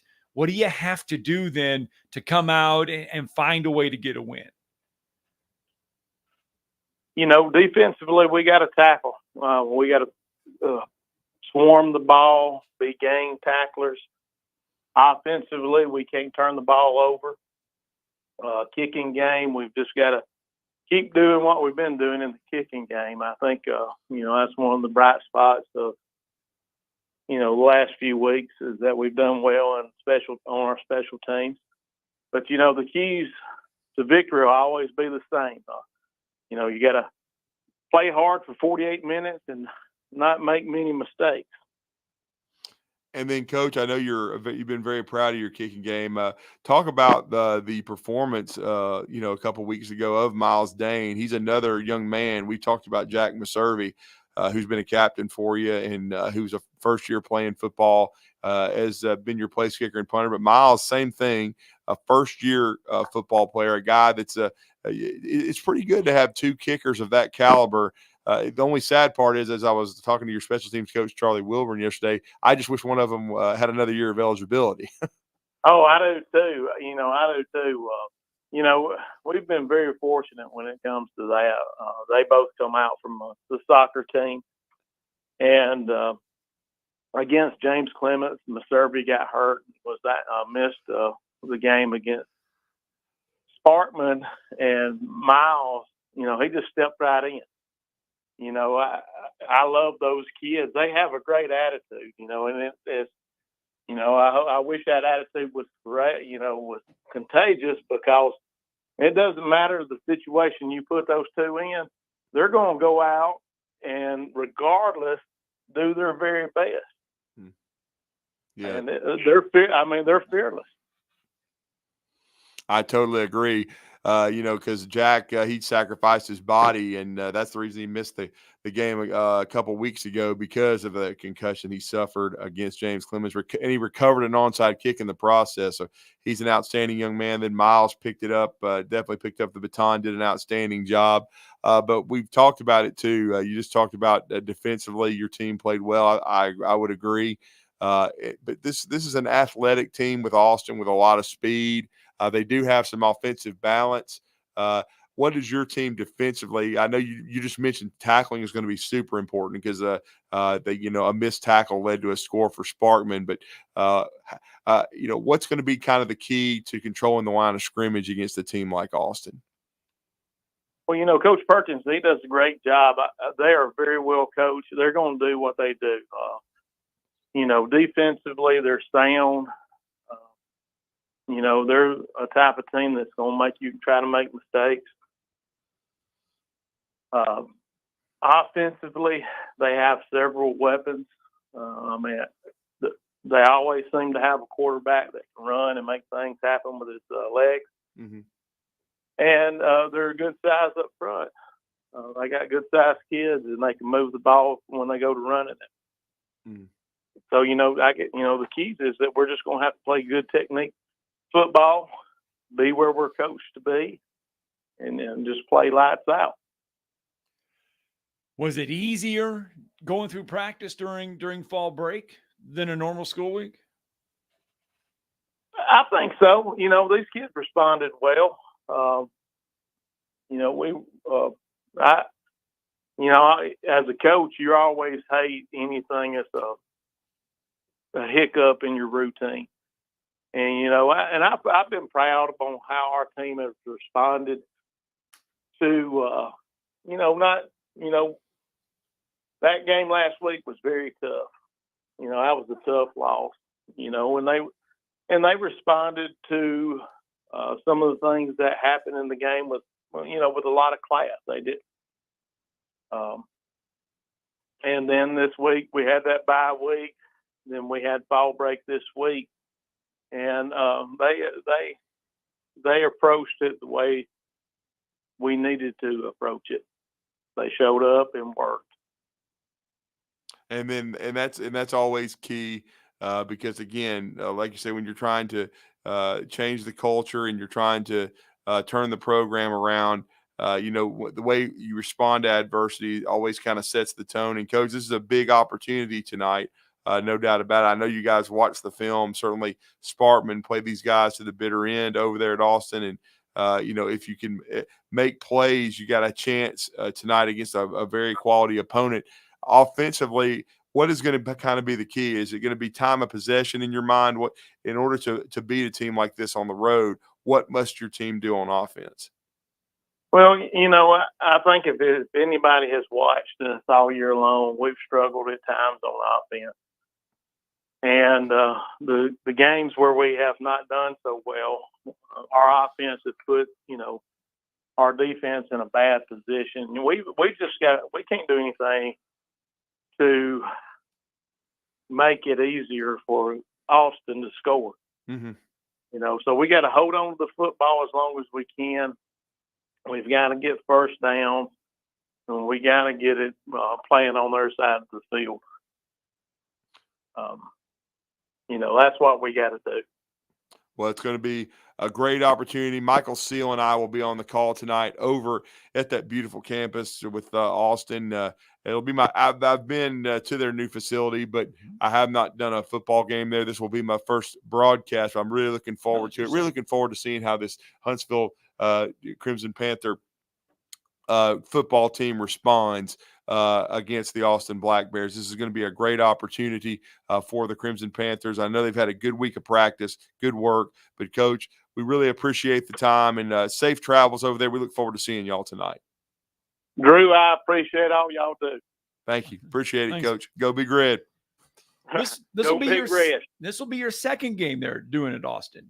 You, Steve, and I did an Austin-Athens game up there, and you guys are on the box, and it was windy and cold that night. Oh, yeah. Remember that? I tried to forget that since I couldn't feel it with my legs. And you damn near froze. Yeah. For whatever reason, I was thinking that game was at Athens, but you're right. I No. think it was on top of the press box And it was at cold. Austin. I mean, I want to Yeah, say it was because like 30 degrees No, that night. it wasn't quite 30, but it felt like it because Yes. it was like in the 40s, I think. But the freaking wind, I was thinking for whatever reason, my whole body froze. Like I'll never forget that. I was thinking that if I had forgotten about it and was thinking that game was at Athens, but I just remember having to try to, because Steve and I were sitting at a table and having to trying to get up after the game was over, and we were frozen. I mean, it was painful.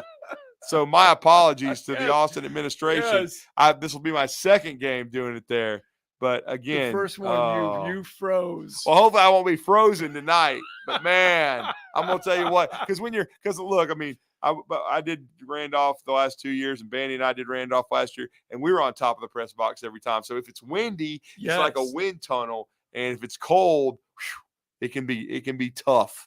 No doubt about it, because that's what, Scott, you already kind of mentioned it. That's what made last week so just comforting, because Arab press box covered, because that weather was just, it was rough.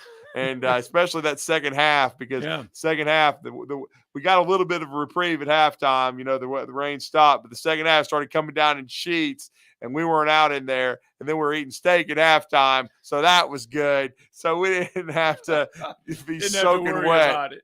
Yeah, I mean, I got to give A-Rab a shout out, man. They know how to take care of folks, and they took care of us last week when I was able to have the honor to call that Madison Academy game. But yeah, you're right. That game I'd kind of tried to put out of my memory, but good Lord. Every sheet of clothing I had in the car. Yeah, but we were putting everything but you were on the sidelines, right? I was, but so I got to cheat. But you got. I went into because you were going up underneath, and then I went into the field house at halftime. Yeah, and, the field house over there on the end. Yes, and I got a little heater. Yeah, you got a heater. Not that going kind of on. heater, but a different kind of heater. Yes. That wasn't me. That wasn't me. Anyway. But no, yeah, you did. I remember that. You got to go in the heat, and then you had a jacket on, and everything. And then you got to move around. We didn't get to move around. We froze. All right. Gosh.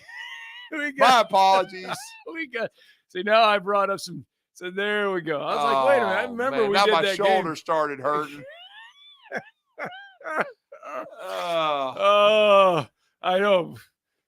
I think we had the Tokyo Drift Mobile, and it took a little bit to get warm. Oh, it did. And then we had to get everything off it was awful. We got to get a break in. Your tomorrow's headlines when we return. I forgot. You're listening to Talkin' Ball on 97.7 ESPN, The Zone. Looks like we're going to wrap it up this morning with just that one accident showing. That's 231 southbound at Patterson Lane in Meridianville. That one's reporting as an overturned vehicle, so it may take a few minutes to get it cleared up. Everything else seems to be in pretty good shape. They were looking at a traffic signal problem in Decatur, 6th Avenue and 7th Street. I think signal engineers are going to have to come take a look at that one. Are you over 35 and overweight? 7 different hormones can make it impossible for you to lose weight. Find out with a free quiz at 2030huntsville.com. Captain Nick in the Valley Skywatch Traffic Center. It's the dawning of a new age in Tuscaloosa. I understand what Alabama football is all about. Roll Tide. Join the Crimson Tide as the Kalen DuBois era begins. Touchdown!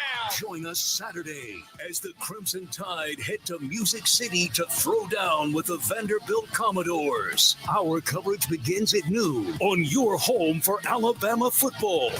Listen to Alabama football all season long on 97.7 ESPN The Zone. Hey folks, this is Arthur Seaton, managing partner at University Kia, proudly saying Roll Tide and War Eagle. Stop into University Kia today and shop one of the area's largest selection of new Kias, including Fortes, Seltos, Telluride, and Popular Carnival, and fully electric EV6. View all the great specials at universitykia.com and get pre-approved in minutes so you can drive home your new Kia you really want, because we want to see you in a University Kia.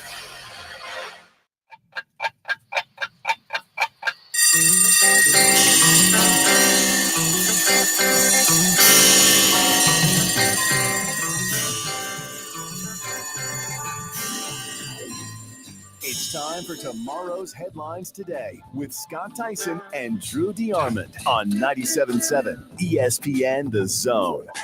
Welcome back. Talking Ball 97.7 ESPN The Zone. Your tomorrow's headlines today it's a good one. Hopefully. Yeah, for somebody we have a great relationship with. He's been part of the Rocket City Awards. He's also been on our show when he committed to the University of Alabama. And when he was drafted, we were at his draft party. But Kira Lewis Jr., Scott. He has signed a deal with the Washington Wizards, and he's going to have to work his way on because this is basically he's going to go to training camp. He does not have a guaranteed spot on the roster for the Wizards. He is going to have to prove himself. He's going to have to earn that roster spot, but if he is able to, he will be on there. If not, the Wizards do control his G League rights. And so he will play for the Washington Wizards. He has the option, I should say, to play for the Washington Wizards G League team. So that is the latest with Kira Lewis. We're rooting for him hard, man. Yep. All right. We do play it on Fridays when we have time, and we do have a little bit of time here. So here is this week's Leonard's Losers. Howdy, folks. This is your pal Leonard for Leonard's Loser, sponsored by 97.7 FM ESPN, your only sports radio network in North Alabama.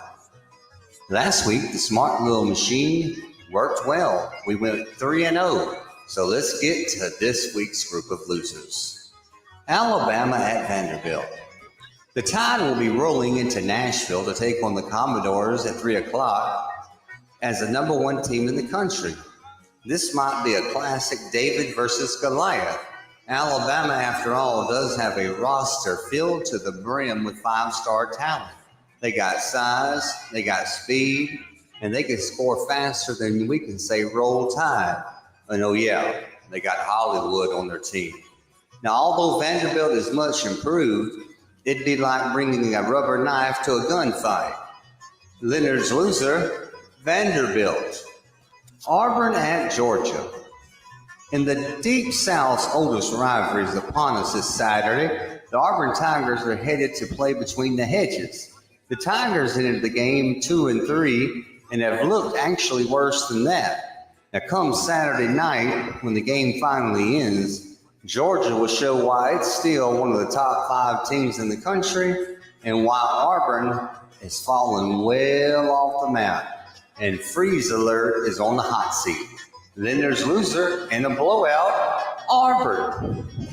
Now let's get to our upset pick of the week. Texas A&M hosts Missouri. Now the Aggies have had an up and down season, but they've only got one loss, and they got a lot of talent on the table.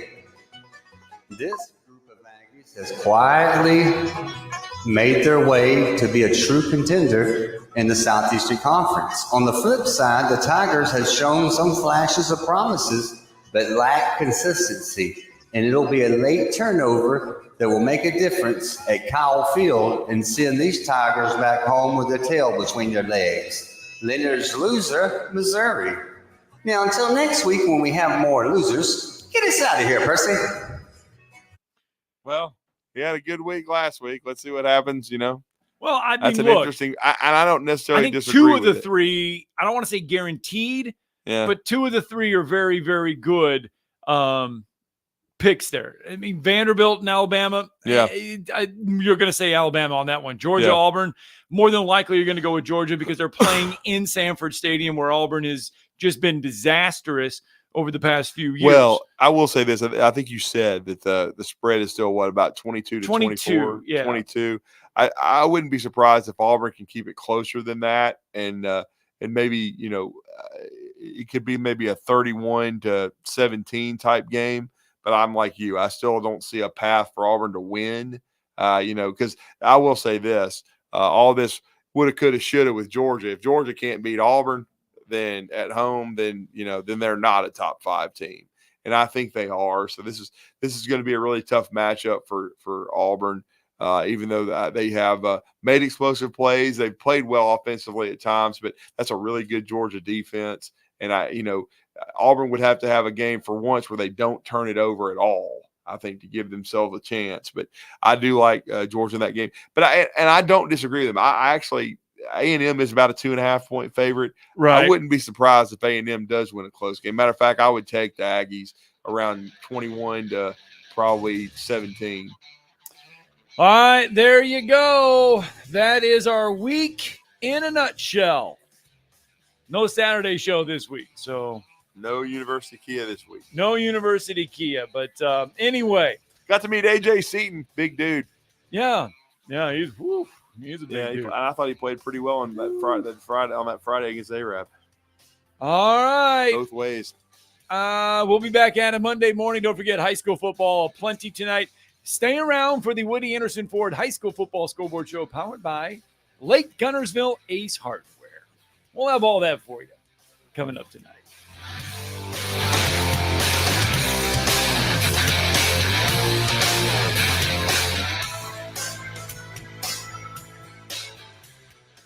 It's fall, y'all, and at Woody Anderson Ford, we're ready for it.